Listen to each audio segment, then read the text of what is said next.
Hello everybody, hola a todo el mundo. If you don't speak English, please watch this video with Spanish subtitles in our YouTube channel Fascinaos. Si no hablas inglés, por favor mira este vídeo con subtítulos en español en nuestro canal de YouTube Fascinaos.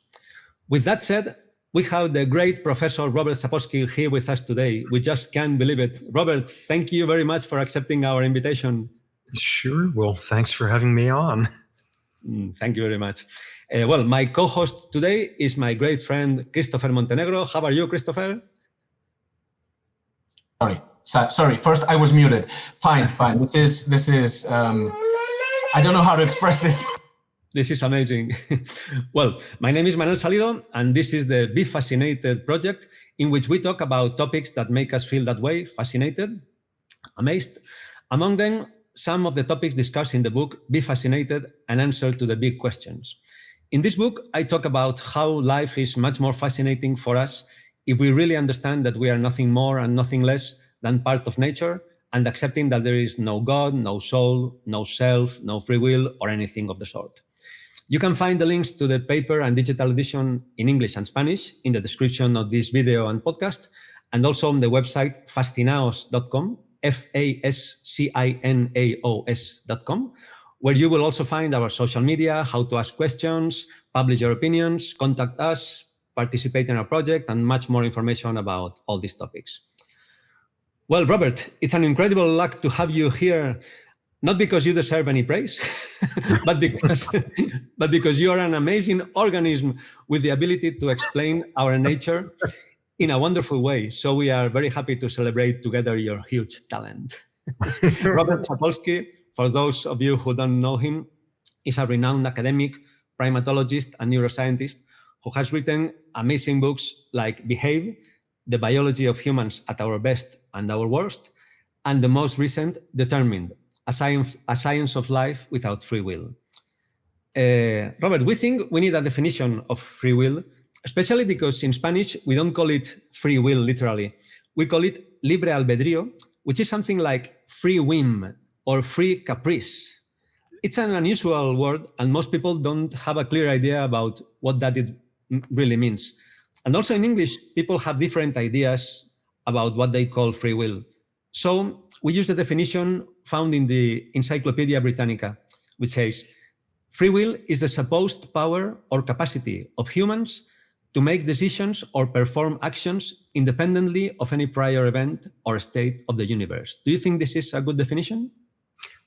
Actually, yes. And I think free whim and free caprice is excellent as well, because I think it hones in on exactly the realm where people believe they're seeing free will when there isn't, which is in the moment of whim or caprice, or even in the moment of making a decision that's hugely monumental. Every day, all the time, we are in a position where we have to choose. We have to cause something to happen or not. We form an intent. We act upon it, an intent to get this type of dessert versus that type of dessert, or to pull a trigger or not pull a trigger on a gun. We're making decisions like that all the time where we form an intent. We know we are not being forced to do that. We know there are alternatives available to us. We have a fairly good sense of what the outcome is going to be. We're consciously aware that we have that intent and we have that choice to act upon it. And for most people, that moment, that whim, that caprice is enough to count as free will. That's the moment that everyone finds to be so magnetic, so tempting, to decide that you have just shown agency when you have not, in fact. And in the United States, intent like that is necessary and sufficient in a court of law to decide that somebody was a freely acting agent and can be held responsible, can be held culpable for their actions. And the problem with this is that all of this is true in the moment we are making decisions, and it is fascinating, and our brains do wonderful stuff, and we know there are alternatives available to us, and that's very powerful. But the problem there is it's ignoring 99% of what's going on, which is, how did you become the sort of person who would form that intent at that moment? Who would recognize that there are other possibilities, that would come up with those possibilities? How did you turn out to be you? And when you look at that, that's where the lack of free will, lack of an event that has just happened out of nowhere, that has no history, that's where it falls apart. Because everything we do is the outcome of what just influenced us a second ago and a minute ago and an hour and a lifetime ago and things of that sort. And that's where people run into problems, because everyone believes the issue of free will begins and ends with, you just made a choice, you formed an intent and you acted on it, and you knew you were not being forced. No one had a gun at your head. And what science tells us over and over is, if you want to make sense of how that person became the sort of person they are at that moment, there's a billion pieces of biology that came before that they had no control over, interacting with a billion pieces of environment that they had no control over. And you put all those pieces together, and there is no free agent in there anyplace. Mm-hmm. Yeah. Great. But these ideas, as you say, of to be free, you acted freely. People sometimes have a great confusion between the terms free will and freedom. So you say, oh, you don't have free will. And somebody immediately says, oh, so I'm not free?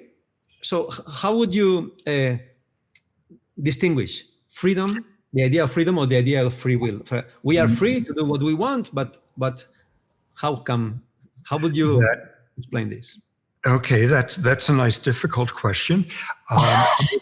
The answer to that in two realms. The first one is, in the moment, there's this view, if there's no free will, if you got on the scene 1 second after the Big Bang and you understood things enough, you could know exactly what each of us is going to say, and you would be able to predict all of the rest of time.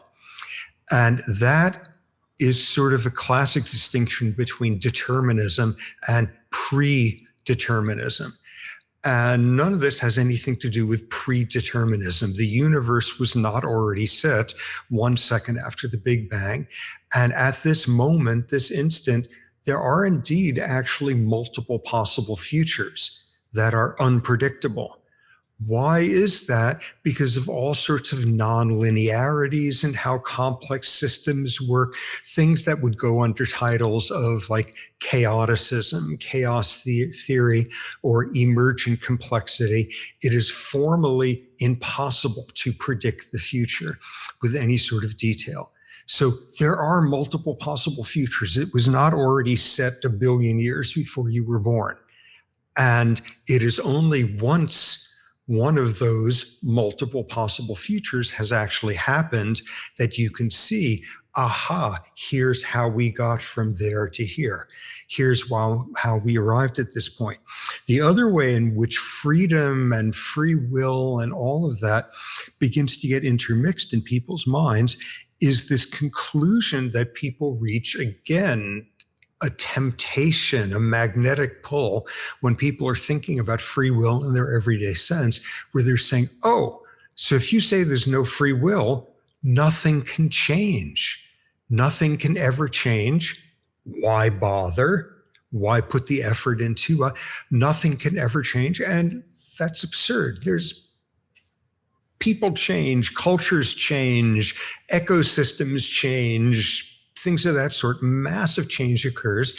But where people get confused and get pulled into this sense of free will where there isn't, is the sense that when a change in their behavior occurs, the view is that they have decided to change their behavior, that they have exercised freedom and have chosen to change.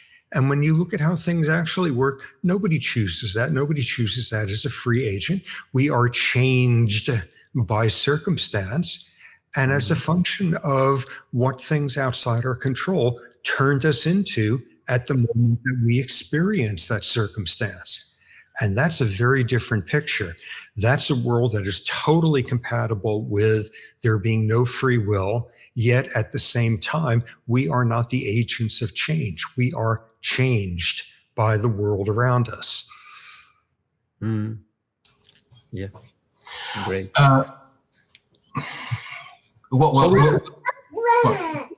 Could we say that you are free to do what you want, but you cannot choose what it is that you want? No? Because that would summarize a little bit, no? What you said. Exactly. That's a perfect summary. Or you cannot think of what you are going to think next. Or you cannot will yourself to have more willpower. These are all versions of the exact same thing. And that's critical. We'll get back to this. But first I must say this is an absolute honor, Professor. I'm at a loss for words to express my gratitude. This week, not this week, last week, I think it was, it marks a year since since the moment Manel here introduced me to a few of your interviews. And they immediately made a fan out of me. I mean, we were eagerly awaiting for you to publish the latest book when we knew about it. And I must say, it's awesome. I mean, I in all honesty, I tried reading Behave, and I couldn't get through it. Me neither. I couldn't read it. Not at this point. But determined, I absolutely loved it. And in chapter 7, about how free will cannot emerge from complexity, from emergent complexity, you talk about how enough of the simple elements together can spontaneously self-assemble into something complex and cool. And you say that, quote, the self part of self-assembly seems so agentive, so rife with be the palace of bricks that you wish to be, that dreams of free will beckon. So the self is the ghost in the machine, something above and beyond the world that can act upon it, unconstrained by it. And we believe, as Sam Harris does, that the self and free will are two sides of the same coin. I mean, you say in the book, we are not captains of our ships. Our ships never had captains. I love that quote. Do you agree with this of free will and the self being two sides of the same coin? And if you do agree, what are your thoughts on understanding that there is no self? Maybe another way to dispel the idea of free will? Good. I completely agree with this linking, making free will and the self synonymous, as long as we're using self in the sense that most people understand it to be, which is there's a little man, a little woman inside your head who is that functions independent of all those neurons and hormones and genes and gizmos and such, that it is in your brain, but it's not made of your brain. It can sit there and sure, it could read neurobiology journals and try to keep up on things and stay awake during long, boring books and things of that sort. But nonetheless, at the end, it's free of all that stuff and it just makes a decision. The self, myself, me, is something that somehow is not made of all these other building blocks. And that's where it completely falls apart. And that's how people get from this erroneous belief that there's free will into this erroneous sense that there is a self that's free of biology, free of environment, free of history. Yeah. Well, in the same vein, we often, Manel and I often argue that we are an incredible amount of natural processes. I mean, not an entity, not this self. This idea is shared by neuroscientist Andrew Huberman. I don't exactly know how you pronounce his surname. And in this podcast with Casey Means, she says, we are not things, we are processes. I mean, do you think this idea might be easier to understand than the non-existence of free will, and can be a first step to realize that there is no self or free will, that we are just natural processes? Yeah, which once you begin to learn that there's a machine underneath the surface, and one of the best ways to accept that is to begin to learn how that machine is working. That's exactly where you begin to take apart people's sense and free will. And sometimes you can get there with someone by saying, hey, isn't it interesting that if you study neuroscience for 25 years, you come away thinking that we're nothing but a machine? Okay, that's one route to it. Good luck convincing somebody to do that. But another way is, isn't it interesting that if you've had a drink of alcohol, you do things that you would not have done otherwise. Yeah. And we could bore you to death with a lecture about what ethanol does to lipid membranes and neurons and how that comes about. And we've just seen one little sliver of how you are a machine. Isn't it interesting? How did it turn out that you have the same quirk, the same habit that your mother had? How did it turn out that you were raised in this culture and you believe this, and you believe there's a 18-headed deity up in the sky? And if you had happened to have been born in out of some other womb in some other part of the planet, you would believe a completely different. Just to take one piece of those things and break it down to that and say, and yeah, and you had a lot of starch at lunch, and that's why you're not very awake right now. Or this happened last night, this happened this morning, you're at this point, you're a woman, you're at this point in your ovulatory cycle, and your hormones are doing that. And each one of these has something to do with why you were 1% or 1,000% more likely to have done what you just did. And now let's take all those little pieces and put them all together and show that they are not separate pieces. They're all interacting, and put all that together. And if you're going to say there's free will, tell me how it works at that point. Tell me how that brain just did something that's independent of what happened a second ago, and this morning's hormone levels, and whether you got a good night's sleep, and what your mother sang to you when you were 3 hours old, and your culture and your genes and everything in between. Show me how a behavior gets formed that can step outside of all of that, and you've just proven free will. And you can't, because there's nothing outside of it. Yeah. Right. People. No, sorry, go on. No, it was just a second thought. People often believe they need the self because they need this core to do all the thinking, all the actions. And we have examples, real world examples. Institutions are composed of a multiplicity of parts, and they take decisions as an entity, but it's not just a self. It's a complex multiplicity of parts. Sorry, Manuel, go on. Until you get into the United States, when all sorts of formal laws say that you can have all those parts put together and form a corporation, and that can count as a self, that can count as an entity. There's ridiculous laws in the United States of protecting the individual freedom of corporations. And that's mostly a means by which they can do terrible things to other people and not be held responsible. But yeah, that's exactly another version of that idea. Yeah. Robert, you talk about the huge benefits that this knowledge about our nature has already brought to humanity, and the huge benefits that we can get from really understanding that there is no free will. As you say, put all the scientific results together from all the relevant scientific disciplines, and there's no room for free will. But you also say, even you, think it's crazy to take seriously all the implications of there being no free will. And 99% of the time, you say that you can't remotely achieve this mindset, but there is nothing to do but try, because it will be freeing. What do you mean? Do you mean that you can't really feel that there is no free will or self? Well, if you follow through the implications of all this science stuff and that there's no free will, blame and punishment never make any sense.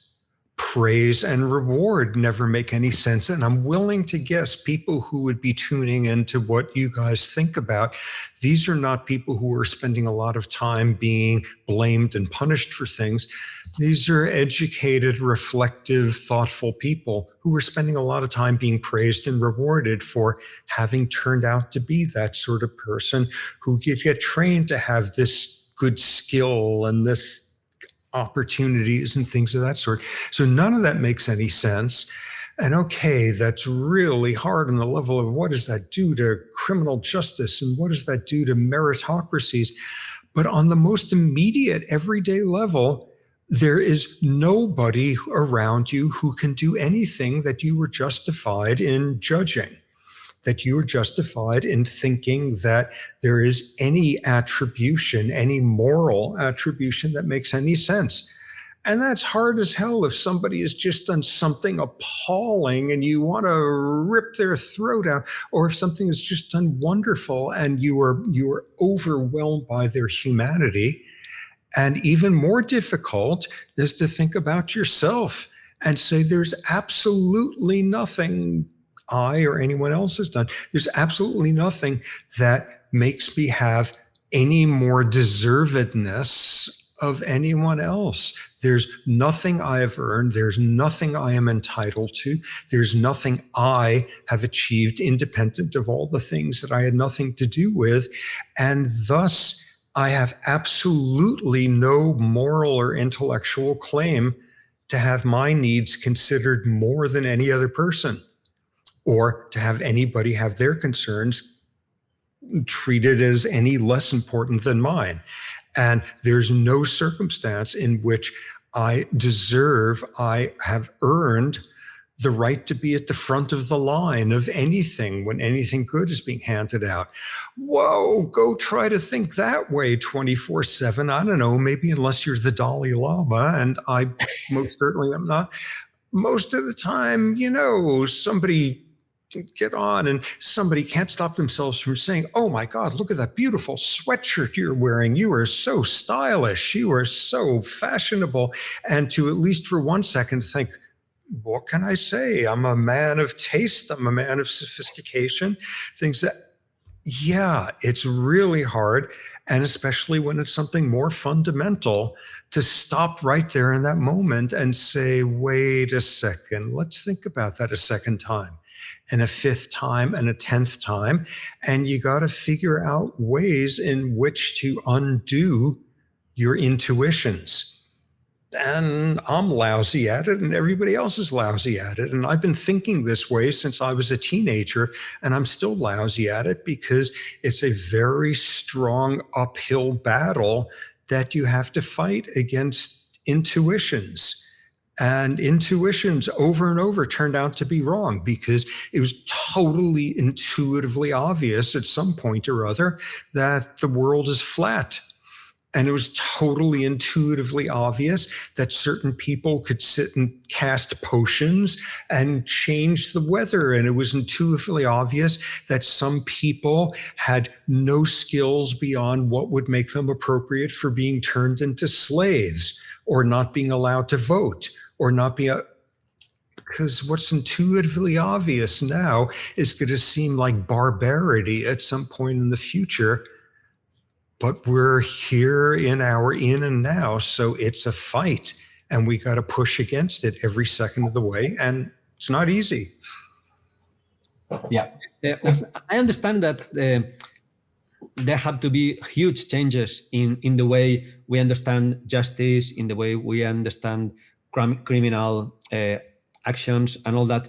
But for personally, we think, as Lawrence Krauss told you in his great interview with you, that he found it liberating that there is no free will. And we also feel this way in a personal aspect, no? To know that what you are is just what the universe has made of you inside and outside of the organism that you are, it's kind of, it takes out your pride, it takes out your hatred to other people. In those subjects, we find it liberating and very useful. And it's true, as you say, that it will be very difficult to implement all those social changes and changes in laws and justice administration. We will talk about it later. But don't you find people like ourselves or Lawrence Krauss that find it liberating, what you say, that find it freeing in some way, that find it that it gives you peace of mind to not being held morally responsible in a strong sense? Do you find people that think like that, or you only encounter with people who say, no, you're crazy?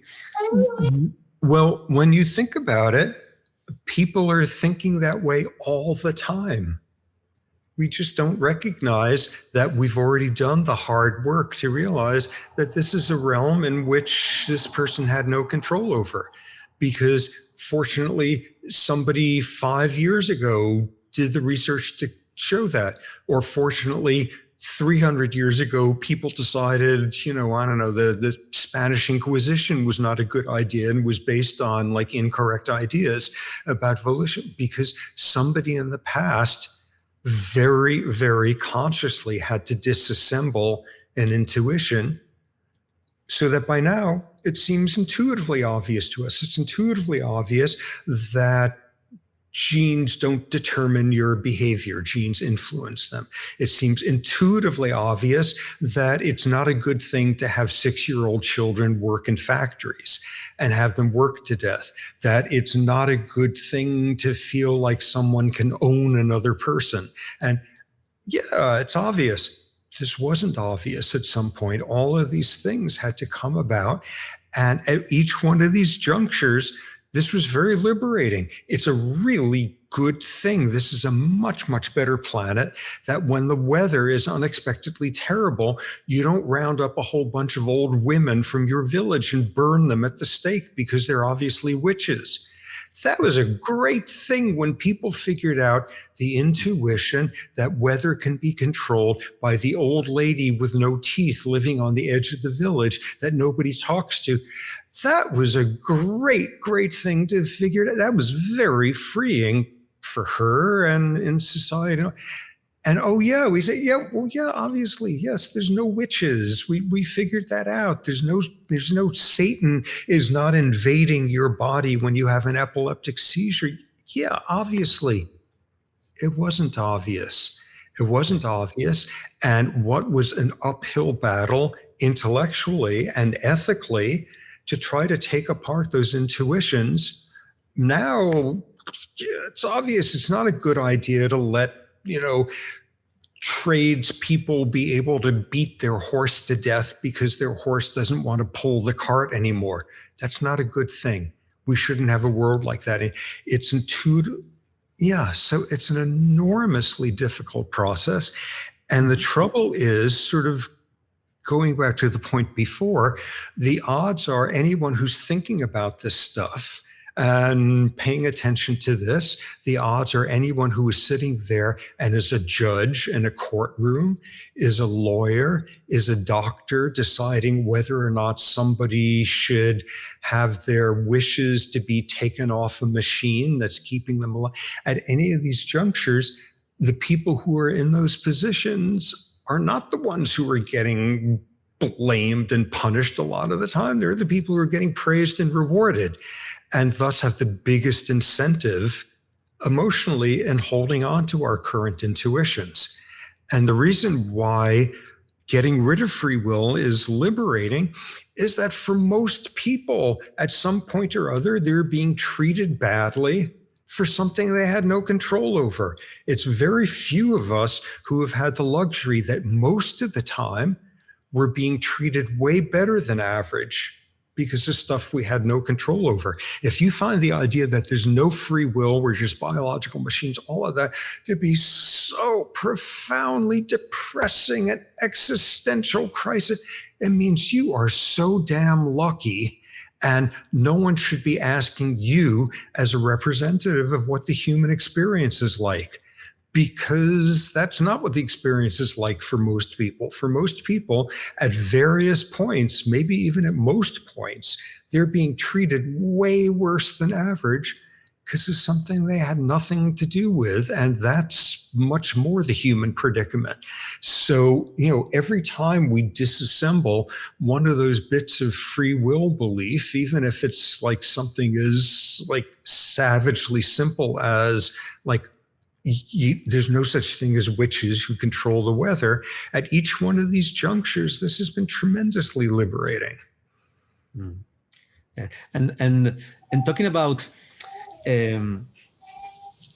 this being aware that there's no free will, Sam Harris says, and we agree, that it's relatively easy to realize in a practical way that there is no free will, instead of trying to think, oh, there's no free will.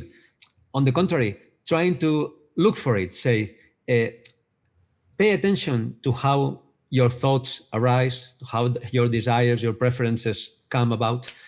And after you think carefully about it and pay attention really, you arrive to the conclusion, as Christopher says, that we do not choose to reach the conclusions we reach. We do not choose to believe what we believe. We do not choose to desire what we desire.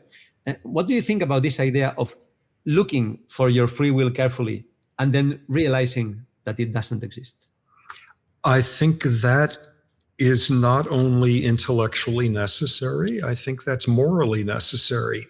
And in some way, I don't know, maybe summarizing all of this from the perspective of thinking about the science of this for a long, long time, if you think you understand why someone just did what they did, including why you just did what you did, almost certainly you're wrong.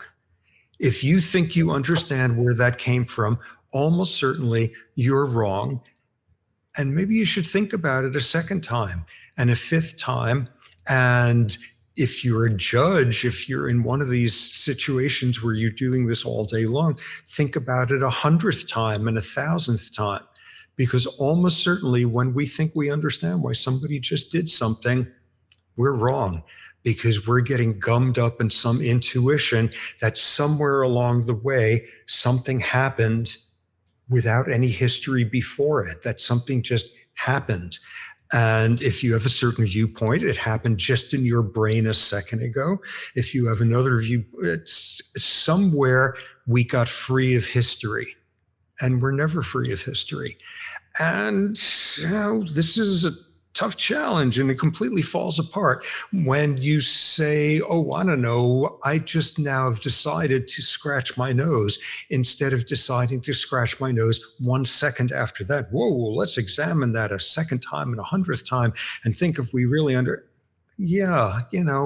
we're creatures of our time and place. Most of the time we could ignore this stuff, and thus maybe what turns into a moral requirement is anytime you think you understand why someone did something, where this leads you to decide that they are more or less deserving of consideration of their needs, that's when you need to better think about it a second time and 100th and 1,000th time. If somebody wants to, order this kind of soup instead of that kind of soup, it's probably not really that important to devote your life now to figuring out where that moment came from and understand truly the levers and buttons on that biological machine that we call that person or that we call ourselves. You know what? You want to believe you got free will there, that's fine. I'm going over to like somebody's house for dinner and I'm trying to be a good house guest or whatever, and I will say something that is totally ethically unacceptable. I will say, wow, this is delicious. You are such a good cook.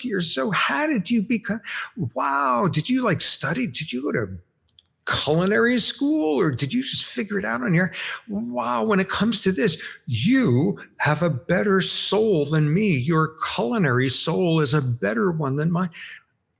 You know what? You got to do that instead of sitting there and saying, well, let's examine the socioeconomic status and privilege in which you were raised and the spices available in your particular culture.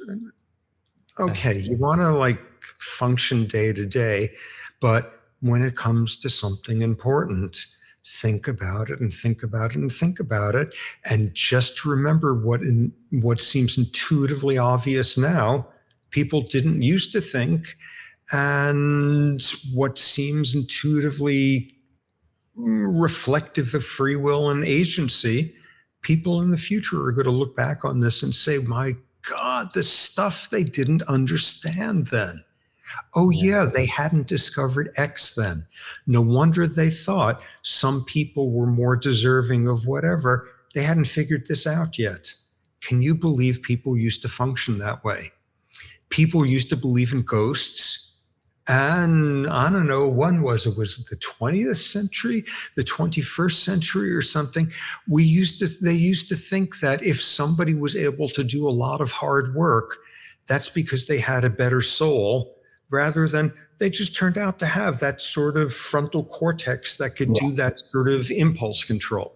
Wow, what a different world it was back when. Thank God we figured that one out. Yeah. So for one, on one side, we should, instead of thinking that we have better souls or better whatever, we should think that we're just lucky to have had the circumstances that have come to make us what we are. And on the other side, for what you said before, we should, instead of judging and looking for revenge and harming some people who have done bad things, just understanding that we cannot comprehend the myriad of causes that have brought up this situation and have caused these happenings, and we should just try to change the circumstances and change things so that this person is changed and that their actions are changed. Shouldn't we? Yeah.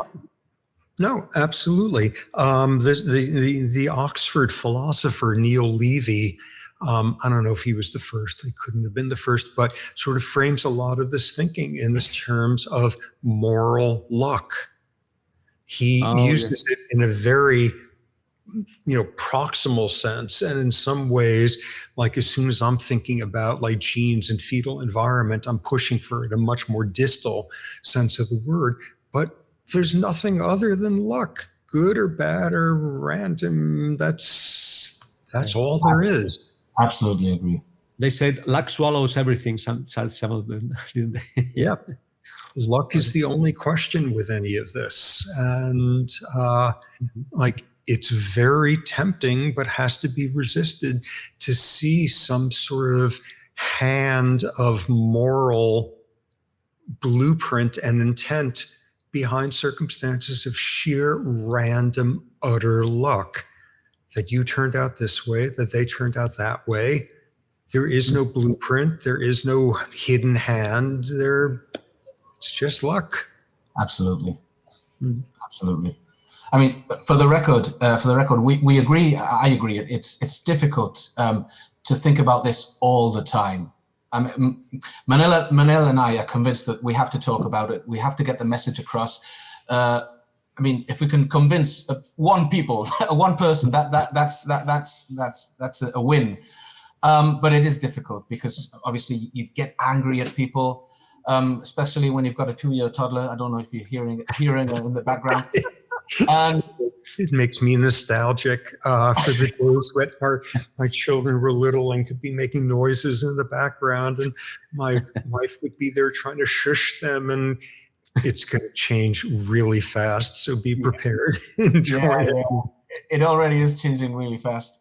But as I say, we know the intuition is very efficient on our brains. It's very difficult to be Zen mode all the time. Manel accomplishes it better than I do, really. But and as you say, you in the book you say, quote, as some evolutionary biologists have pointed out, the only way humans have survived amid being able to understand truths about life is by having evolved a robust capacity for self-deception. So a kind of self-deception that gets on our nerves is compatibilism, which, for those who don't know, is those that believe that determinism is compatible with free will. As we say, there's no room for free will. And as you say, you suspect that most of compatibilists know this as well. I mean, so do we. I completely agree. They know it. They basically admit there is no free will. I mean, Dennett did that when he was in an interview with you. But they talk about mere freedom, I mean, to act upon our will, as we said before, and they call that free will. They say, oh, you're free because you've acted upon your will. I suspect that this is an unwillingness to give up moral responsibility. What are your thoughts on this? Do you think this could be the case? That's what they're doing. They have to justify that they want to blame people. They have to justify the blaming on people. Absolutely. And I think emotionally, the undercurrent of that, even more than they have to justify blaming other people, they have to justify how they turned out to be lucky enough that they could sit around and think about nonsense like whether or not there's free will, instead of wondering if they can get, enough firewood to make it through the night with, winter coming, kind of thing. Yeah, I think that's exactly the case. And getting at sort of this whole notion that we're a bizarre species.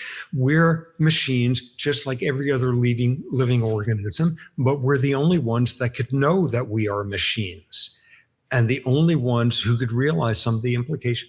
And that's a total drag sometimes. And the only way humans could come to terms with having evolved the capacity to know what our inevitable future is, to know what the inevitable future is of everyone we love, is to have gotten really good at seeing patterns that aren't there and seeing intent when it doesn't work that way, and seeing all sorts of means by which you could decide it's actually okay, because it's not. My heart really is never going to stop beating. Hey, we're talking about me here. That all these capacities for self-deception. And I think an incredibly insightful way to think about it is, to think of a disease of people who lose that capacity. That's what clinical depression is. Clinical depression is a pathological inability to rationalize away reality. And that's a pretty difficult way to go about the world at times, because it's really helpful to be able to deny stuff. Robert, there is a lot of talk about determinism and free will. So some people say that if there are any random or undetermined events of any kind, that means that there could be some free will. How do you respond to that idea, which is more habitual? This is where I often want to scream, because it's deciding that things that are not predictable, thus were not determined, an explanation for things that is built on pieces of intuition like that are not real explanations. That's not how the world really works. And that there's these wonderfully totally cool areas of stuff like chaoticism and emergent complexity and quantum indeterminacy. And they're totally amazing. And I love them. And I torture my students by going on way too long in lectures about it.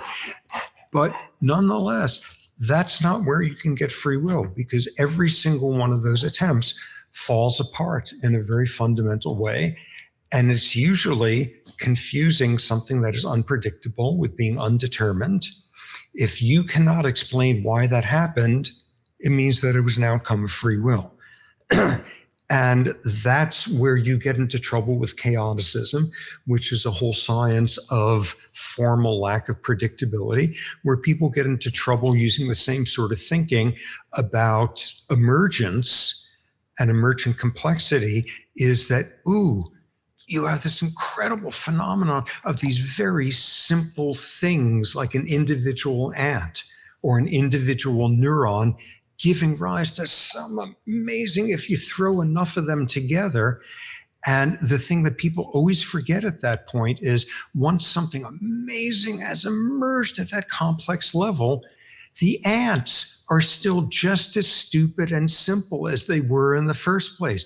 That's the whole thing that's amazing about emergence, that the simple component parts don't get fancier when they've just produced society or they've produced neural function or they're still the same stupid little building blocks, and there's no mechanism by which you, up at this emergent level, can now reach down and make those component building blocks. They're smarter than they were, and that represents you acting freely, or that these component parts now can act freely. A neuron is like a machine. It's the total amazing, but it doesn't get fancier when you put 80 billion of them together. They're still neurons. It's still the same neuron as if you were a sea slug. Nothing emerges at that point that means that you were now free of the building blocks. Mm. As a side note, talking about this indeterminism emergence, you say in the book that the majority of physicists accept the indeterministic picture of quantum mechanics known as the Copenhagen interpretation. Recently, I discovered something which is really depressing, honestly, because you talk about a research on entanglement, which was the basis of the Nobel Prize awarded to John Clauser, Alain Aspect, and Anton Zeilinger. I discovered that the fact that people rely on the interpretation of the Copenhagen interpretation is because they believe in free will. Before, I mean, Zeilinger, I have a quote from his book, Dance of the Photons, where he says, a new picture of the world must encompass three properties that evidently seem to play a significant role in quantum experiments. The second important property of the world that we always implicitly assume is the freedom of the individual experimentalist. This is the assumption of free will. So, I mean, I didn't know that the majority of them accept the Copenhagen because they assume free will from the start, from the get-go. I mean, this I mean, it was completely depressing. But sorry, that was. Or they decide what's going on at the subatomic level has absolutely nothing to do with whether you should put somebody in jail or whether you should give somebody a really big salary. Yeah. Different stuff. It's subatomic. And there are no mechanisms by which subatomic indeterminate stuff. And I know nothing about physics. So like everything I'm saying here is just cheating by mimicking what other people say.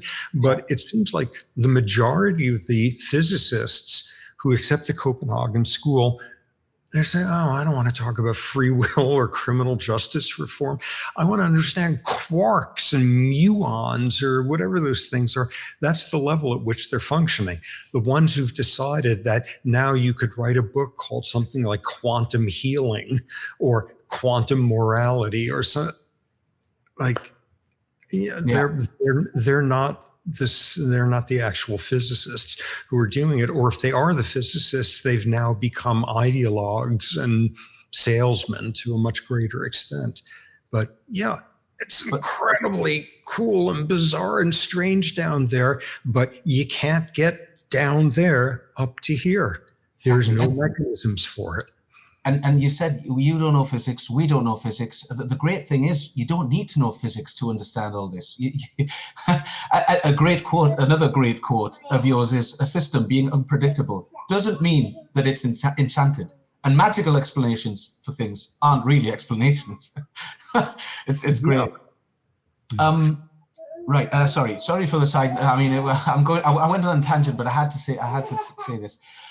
Right. Back to the questions. When considering experiments like Libet's, we sometimes hear the sentence, "Before you decide something, your brain has already decided for you." This obviously alludes to something mentioned before, which is the sense of agency coming in afterwards.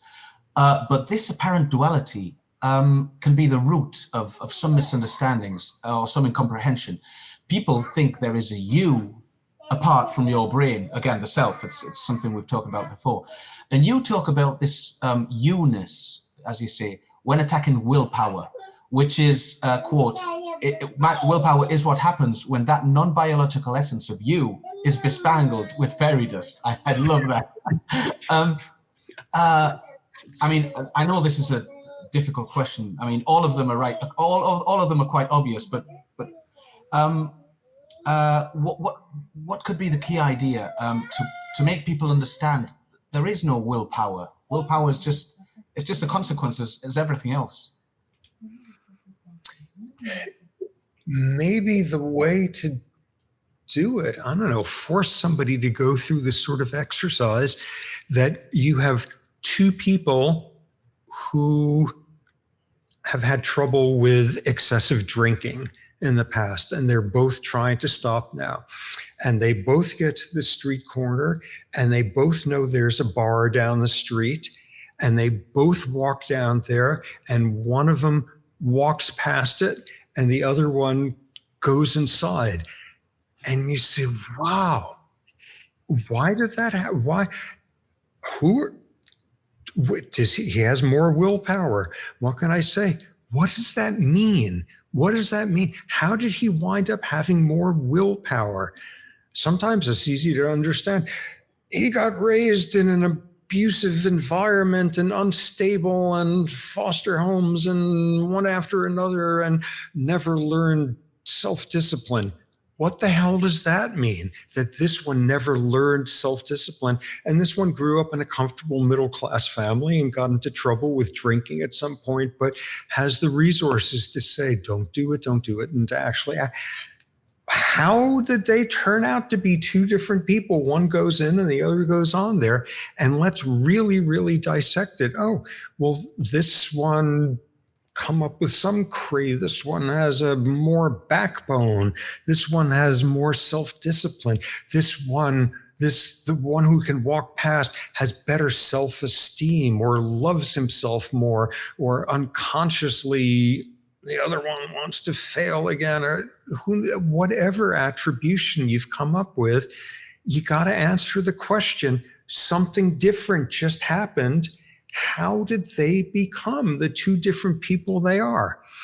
And if you have trouble taking apart somebody's intuition that, whoa, we just saw a much more commendable human doing what they're doing there, as opposed to this person leaping into that cesspool of temptation. Like, if you want to take it apart and like make them study biology for 20 years, that's one way of doing it. But another way is, I don't know if your listeners have a sense, I teach at Stanford University, and that is a very privileged, very prestigious place. And it's currently like the most difficult university to get into the United States. We like take pride that we have like 0.1% more selectiveness than Harvard in recent years. And you sit there, and if you want to get somebody thinking this way, look at who is sitting in my classroom and go 2 miles that way and look at the county prison and look at who the 20-year-olds are sitting in there. And you think it's by chance as to which one was raised in an intellectually stimulating environment with a stable family and parents who were loving, and they actually got protein and they didn't get exposed to substances of abuse when they were a fetus. And then you look at the one and say, oh, here's this person with this background. What do you think? Are they going to wind up in a Stanford classroom, or are they going to wind up already at age 20 with a 15-year jail sentence for assault and battery? And people are going to have 99% predictability. And that's got to stop you in your tracks, if nothing else. And if at that point you say, aha, but don't forget the 1% where you wouldn't have guessed, here's this kid who came up from incredibly difficult circumstances and is here in Stanford, and it's wonderful and it's heartwarming and I love these kids. Or here's this kid who grew up in total privilege, yet they indulged themselves into their worst temptations, and here they are sitting in jail. okay, we don't have the science yet to explain the 1%. We're going to someday, but if you make the argument now that it is morally okay to run a world of reward and punishment based on the 1% where we can't explain them yet, amid the 99% where you can say, no, that's the kid who's going to be at stand. No, that's the kid who's going to already be addicted to 3 things and be in jail for having broken into a drugstore at night to try to get opioids. Like if you got 51% predictability, if you've got any degree of predictability, like you can't run a system of judgment seeming morally correct based on your ignorance, based on the 1% who you don't understand yet. Something is very wrong if you think you could run a society of reward and punishment where its building blocks are the things you're still ignorant about. Yeah. Well, I mean, those that have a bad start can end up at Stanford, obviously, because we know luck evens out. Sorry, I had to say that. Not original, yeah. Yeah. I love your counterattack in the book on that statement. Sorry, just an interruption, Manuel. Sorry, Professor, you've mentioned a cesspool, and that made me remember that sometimes when I have the guts, I lurk around the subreddit about free will. Don't do it. Don't do it. Common complaints I've read are something like, oh, Robert says everything is determined, and yet he wants us to change. That is illogical. Oh, God, I have explained time and time again that both of these things are perfectly consistent. I mean, you've said it. I mean, what was it, an hour ago? We don't change. We are changed. And obviously, I this got on my nerves before I read the book. After reading the book, I mean, I felt dismay when starting chapter 12 because I discovered you have detailed it and explained it painstakingly. I cannot fathom it. I don't understand how people just don't get it. So that was just a side note, just another side note. I mean, it's incredible. It's just such a simple concept that you don't change. You are changed. But I don't know. And another version, if you've got, one version of hopefully breaking somebody of their belief in free will is say, look at this person in the Stanford classroom and look at this person in jail. Or another version is look at this enzyme, this phosphorylase that you find in this sea slug that's responsible for this synapse becoming more excitable. And we've got it's the same exact gene. It's the same protein. You could do genetic engineering and switch the mouse version and put it in the sea slug or the sea slug in that, and it'll work absolutely the same. And we haven't had a common ancestor for 2 billion years. That's another version. That's a very strange person who will look at that and look at the DNA sequences and say, oh my God, they're exactly the same. There is no free will.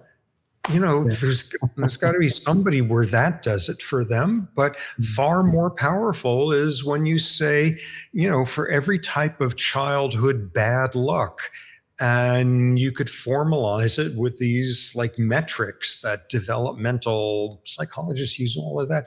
If for every single step worse, you got roughly a 35% increased likelihood that you're sitting in jail at age 20 rather than sitting in a prestigious university. That's the level where I think you're more likely to get through to people rather than talking to them about enzymes. But any of those should stop you in your tracks. Wait a second.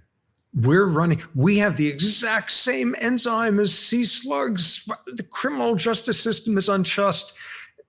Good luck. That's going to be a very strange person who you can get to that way. Look at this. You get born into a family where there's substance abuse and somebody is incarcerated. And by now they've got 5 times the likelihood that your child has of winding up in jail. That's got to be on that level then, if that's the one. And Again, you can't just look at the exceptions and say, wow, they're so inspiring, or they're so demoralizing. They had every opportunity and they squandered and all of that. And we don't know how they turned out yet. We can guess. We can guess at what the gears will look like once we figure out what the gears are and that sort of thing. But to say, in the meantime, we don't know how they turned out that way. So it is perfectly fine to put some people in jail and put other people where they've got 100 times the salary of your average working person. And that's justice, because there's 1% of these cases we still can't explain.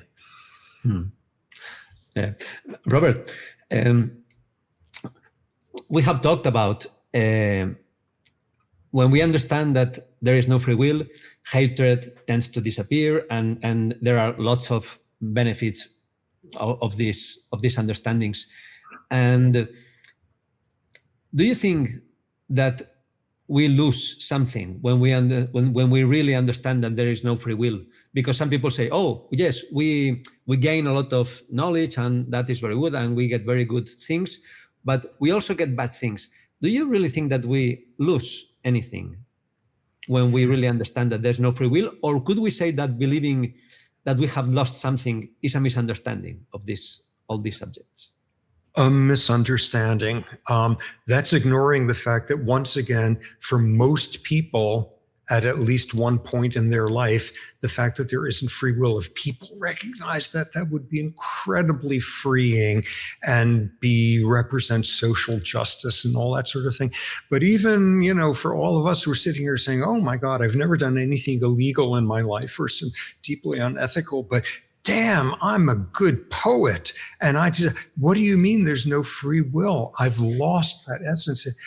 The challenge at that point is to believe or to accept that just because there is more structure underneath the surface shouldn't make the surface and our emotional responses to it any less powerful. I mean, just because of my field work, I've spent a lot of time looking out of the corner of my eye at gazelles leaping, and they're the most beautiful things. And there's people, I don't know why they should do this, but there's people who've spent their careers studying the biomechanics of how a gazelle's pelvis is at this angle, and thus they can leap like that. And they could turn it into equations, and they've turned it into equations. And that doesn't for a second take away from the fact that it is still just, fucking amazing when you see a gazelle do that. You can function on these two levels. You are not robbed of what things in life leave your mouth open with just a sense of gratitude or something. We're weird machines that we respond that way, where we can have moments where we feel just so damn grateful that this is how it turned out, and you could have just experienced this moment.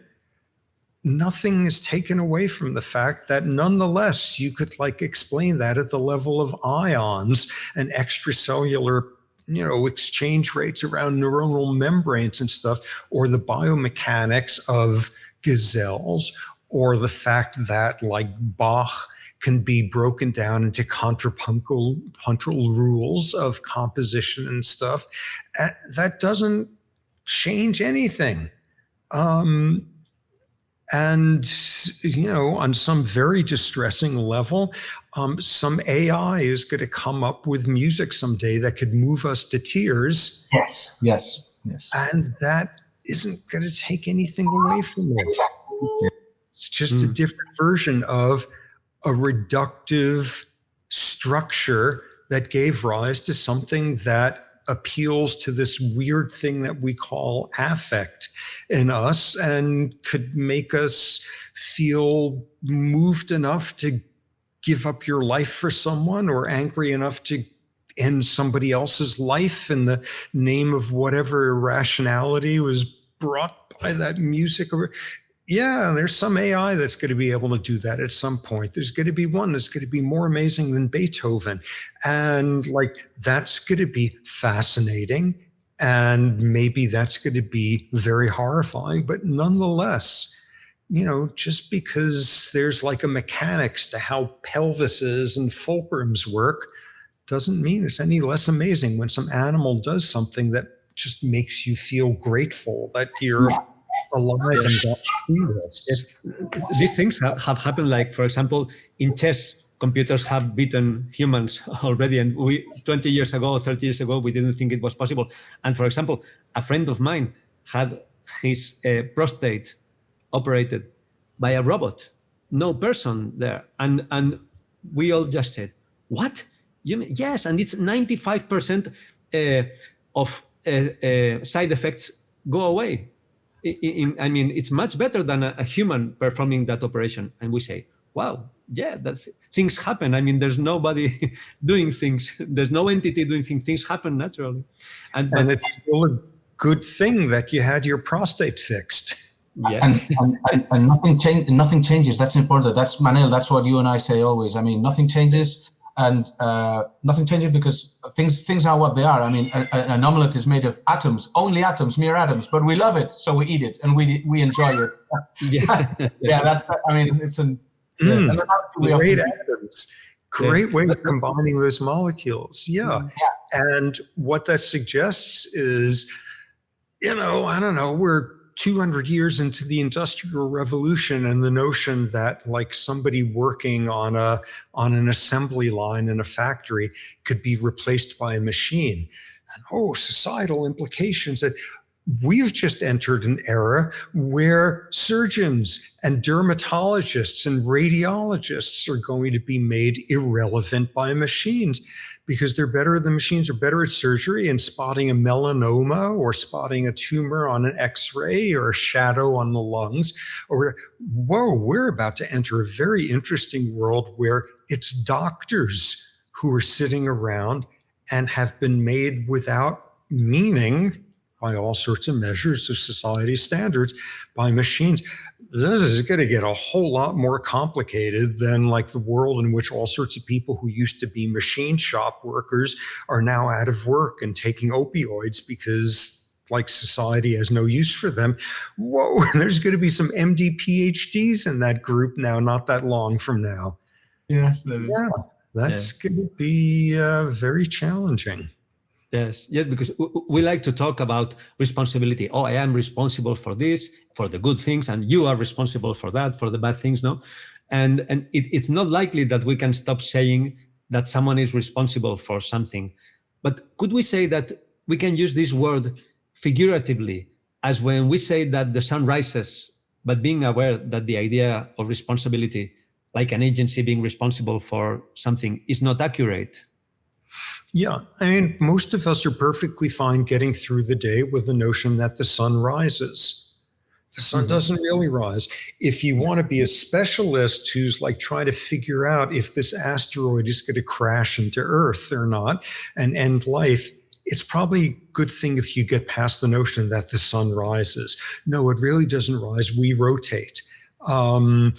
If you want to be a judge and understand what should be done with someone who has done something that's been damaging, you probably should get past the notion that like some people deserve to be told that, wow, what a great meal. You're a terrific cook or all of that. Yeah, there's some domains where you got to get past that, because if you're in any of those domains, most of us can get by with thinking that some people are implicitly better at making dinner than other people. And there's not a whole lot of social injustice that's caused by that.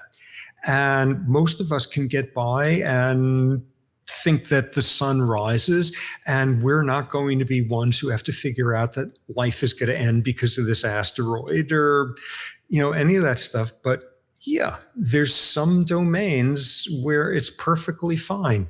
You want to believe that somebody is you want to believe that somebody is funny, that somebody is heartwarming, that somebody is an amazing dancer, rather than thinking about like the fulcrum and their tendons and their knees or whatever the hell goes into being a good dancer. That's okay. You want to say that like they should get the COVID vaccine before other people do. That's not so okay. Yeah. most of the time we're okay saying the sun rises, and it's okay to say to somebody, oh my God, you're such an amazing painter, or that's so nice that you did that thing for that person. But if you're beginning to structure a sense of reward and punishment and entitlement, that's where you got to stop and say, wait a second, it doesn't really work that way. And that's where there's going to have to be this transition from, like, you do something wonderful and someone says, I am so grateful that you just did that kind thing to me, for me, to like beginning to think where what we will say is, I am so grateful that you turned out to be the sort of person who could do that just now. Because like if enough people say that out of reflex, people are going to stop thinking, ooh, I deserve that praise. I guess it's just a good thing that I turned out to be someone who's really good at taking out glioblastomas. And like, that's how it turned out. Or I don't really know why, but somehow it turned out my fingers can do things on a keyboard so that people cry. Like, if we become a world in which everyone is saying to each other, I'm so grateful that it happened that you turned out to be this sort of person, it's going to slowly take apart our first reflex being, what can I say? I'm a better human. I'm a more deserving. I have more moral worth because like this stupid random thing happened to me and not to the next person. And if we raise kids so that they don't say, wow, you're so good at that, or expect somebody to say to them, wow, you're so good at that. Good. And instead to say, wow, what a crazy world that it turned out that you're really, really good at kicking a soccer ball, or you're really, really good at getting all the answers on the test in like middle school better than anybody. And like, if we raise kids that way, that's going to get people out of this mindset much more readily. We know how to raise kids without them believing there's witches, and we should figure out how to do this as well, because like, I'm older than you guys, but we're all still probably way too old where it's ever going to be easy and automatic for us to never hate anyone. And to instead have to stop and say, wait a second, how did Putin turn out to be Putin or anything? But like, you know, we figured out how to raise kids so they don't believe in witches. And we got to do more of this, of raising in that way. And so that the reflex is, I'm so pleased that who would have thought this is how the universe turned out, that you're the person who was able to help me cross the street just now, and because I'm blind. Yeah. Wow. I'm so grateful that that's what happened. We can try. Yeah. And especially when it comes to important things, as you say, as punishment. When you get to punishment and reward. I mean, you have a whole chapter. You have a chapter called We Really Have Done This Before, where you talk about, well, it's what you said before, we gradually have abandoned degrees of free will and responsibility. I mean, we don't burn witches at stakes because obviously they are causing, you know, havoc and storms and whatever. And especially this has happened with disorders like epilepsy or schizophrenia. And I mean, even recognizing someone is ill and therefore less responsible, as you say, we desperately search for attribution. We seek attribution, we seek blame. And it's one of the most difficult problems to solve, obviously. And as you say, I mean, there's a rewarding feeling that we have about getting to punish someone. That is rewarding. And I don't know if you want to explain why, what the reasons are, I mean, as a primatologist. But the question would be, how should we think about punishment to see it only as a tool for avoiding harmful actions, changing behaviors, or deterring other people from committing crimes? Well, this is where I think we have to rely on the historians on a certain level to say people used to think it was okay to take somebody out into the town square and have their limbs pulled off by horses while everybody else watched them and got drunk celebrating. And then whatever was left of them, you would pour molten lead on their eyes just to really give them a fun. Oh my God, that's so... People used to think that's okay. And then like the authorities came along and said, we can't have mobs doing this anymore. We have to centralize authority. So we're going to do that to people, but we're going to do it now. You don't get to do it as a crowd anymore. And your pleasure from punishment is just going to have to get updated. You're going to have pleasure from punishment 2.0. You get to watch us do it to them. Or we do it behind walls, so you don't get to actually see it anymore, but we'll have witnesses come out afterward and tell you about, and any tough, you got to get your sense of pleasure out of punishment somewhere else. You got to adjust. And over and over, we've done that before. Not only have we subtracted out a sense of blame in all sorts of these realms historically, and we don't burn people at the stake anymore and as witches, but over and over, people have gotten accustomed to the notion that actually that's not okay to punish somebody that way. And, our sense of justice now is, this person is going to sit in jail and is really going to suck for them at Christmas because they don't get to be with their family. And as you say, as you point out, society hasn't collapsed. It's gotten better. Exactly. And the version of what was totally obviously how the world worked to somebody back then looks like crazy to us now. And us now will look crazy to those in the future looking back. And at each one of these steps, society doesn't fall apart. It gets better. And not only is it very good that, like in the United States, we don't take criminals and rip their limbs off as some of our ancestors would have been excited to do.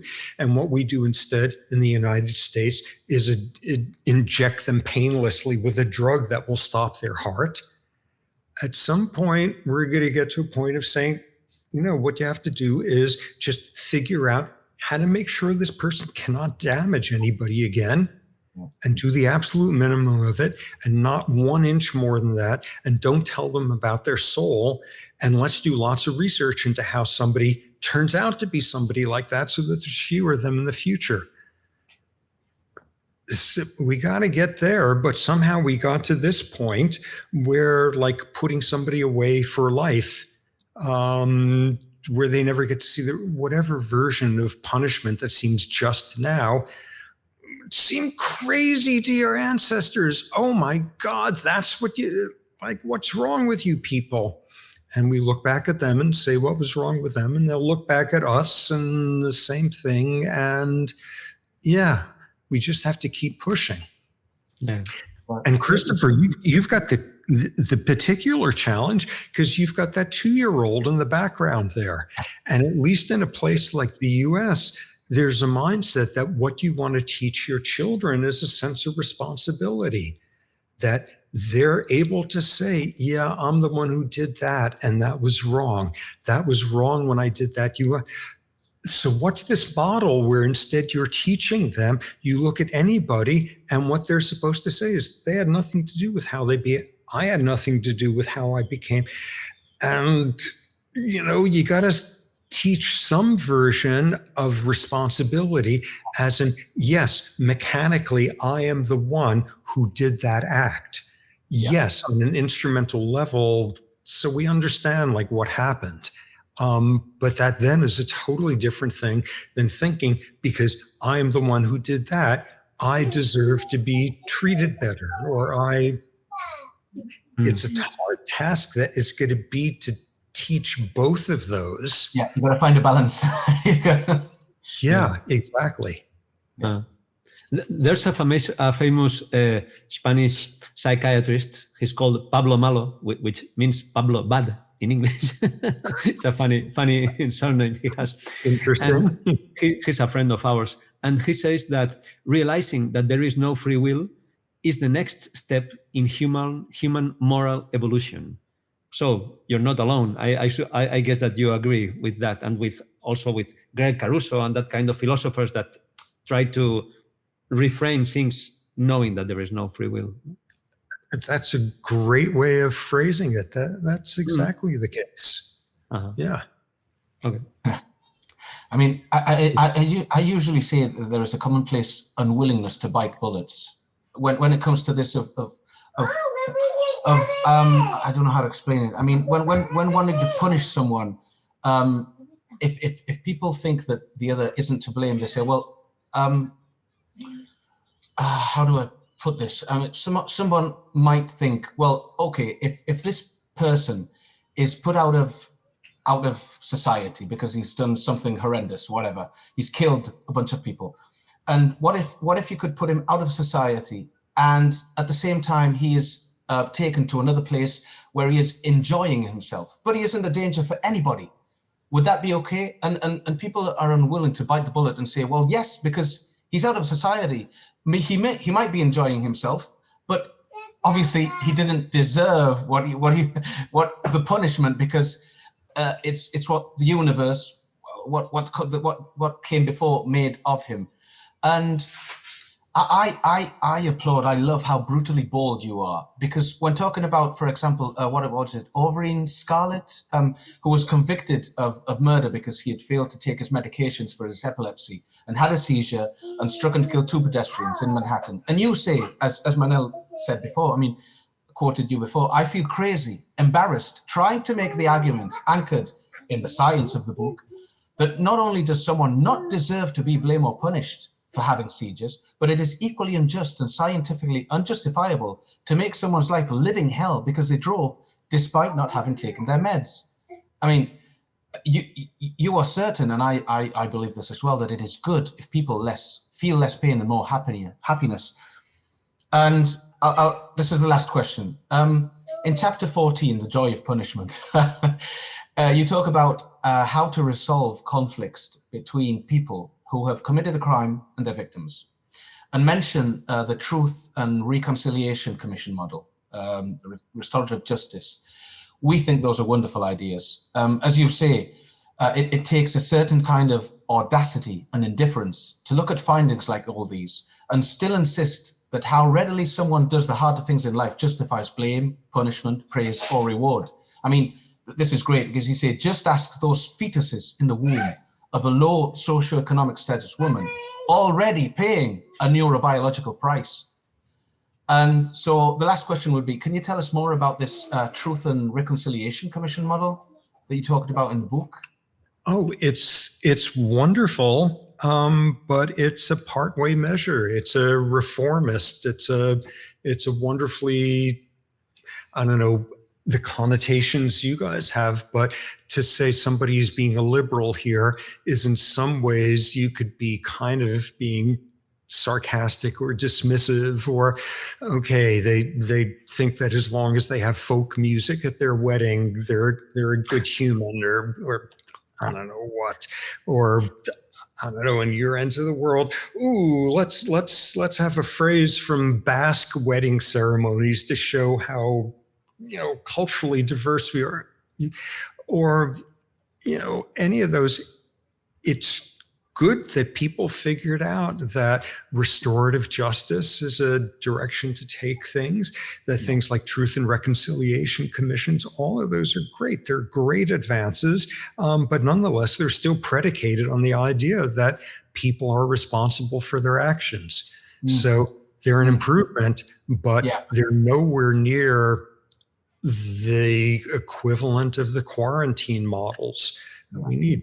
It's not your fault that you got this virus, and it's not your fault that you turned out to be incapable of empathy, or when you have a strong emotion, you act on it because you have no regulatory capacity. It's not your fault, but nonetheless, you can't do this anymore, and we've got to impose some control on you.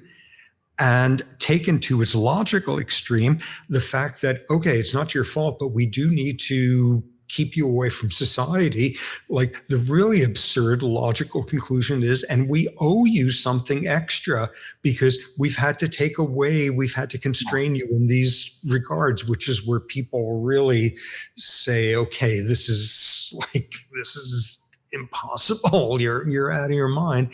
But just at the simplest level, like, halfway step, it's great if people are saying, yes, I did this and it was wrong and I feel your pain. And it would be wonderful if you understood something about all the pain that I felt that brought me to being this sort of person and all of that. And I accept my punishment. No, that's baby steps, but it's great baby steps. If that's how they could have done the aftermath of South Africa or the Balkan Wars or the Zulu, any of those things there, or the Rwandan genocide, if that's what any of those Truth and Reconciliation Commissions have done, that's amazing stuff and good for them. That's baby steps nonetheless. Mm. Yes, the aim would be to realize that our thoughts, intentions, and actions are things that happen in the organism that we are. It's not that we have an organism and we make it work in a bad manner, so we deserve to be punished. Like, no one deserves to be punished for being diabetic. It's just their pancreas doesn't work well. Your brain doesn't work the way it should work to be able to live in a society. So we have to fix those things and change those circumstances so that those new circumstances change you in the last eventually, no? So, well, and again, we can do it. Yeah. We can do it because before, as you said, your 5-year-old is sneezing and their nose is running. And, you've got to make a societal intervention and constrain their freedom. You don't send them to school tomorrow because they're going to sneeze on the other kids. And the rule is, if your child has a cold, please keep them home until they're feeling better. Yeah. Whoa, we're constraining your child's freedom from nothing they had control over. Yeah, they stay at home. You don't take their toys away that day because they've done something wrong. You don't tell them that Satan is in their nasal passages or something. Yeah, we figured out how to subtract free will out of that one. If your kid is sneezing, if they're running a fever, please keep them home until their temperature is back to normal. Oh my God, we've got a society that's going to fall apart. Yeah, that's a good step. And so we know how to do it. Yeah. And we know how to do it where that's so obvious, it doesn't even occur to somebody that, implicit in that action on my part, there is no element in free will in somebody having a nose cold. It's got something to do with rhinoviruses instead. We got to the point where, I guess that's an example of that. We could do it. Yeah, we've done it before. Yeah. Well, Robert, it's been a wonderful experience to talk with you. We are so happy that you exist, that you have become what you are. No praise you need, but we really love and celebrate with you together and with all the people who are listening to us, all this wonderful conversation that we have had with you. And we encourage you to go on making this world a much better place, thanks to the knowledge that you so generously share with all of us, because you are everywhere, man. I mean, everybody, lots of people tell me, I have seen Robert Sapolsky in this Spanish newspaper or newspaper or whatever. No, so it's wonderful that you are doing all this. And well, if you want to say anything else before finishing. Well, rather than saying the thing that I reflexively am feeling, which is to say thank you, that's very kind of you, just instead to say, whoa, this was such a fun conversation to get to have. We got to push against the ignorance and all that, but sometimes it's just so nice and relaxing to talk to people who think the way that you do. And Yes, we are. Yeah, we are really delighted, and well, we love you, and we hope to see you again someday. Who knows? Well, I'd be happy to. I only wish you guys could vote in the American presidential election coming up. Thank you very much. Well, Robert, we've got our own problems with elections here. Yeah, this is true. Yeah. Well, Robert, it's been great to talk to you, and we are very happy. We hope to see you again. Okay, have a wonderful day and be as happy as you can be. Thank you very much. Likewise. And write more books. Write more books. Thanks. Take care, guys.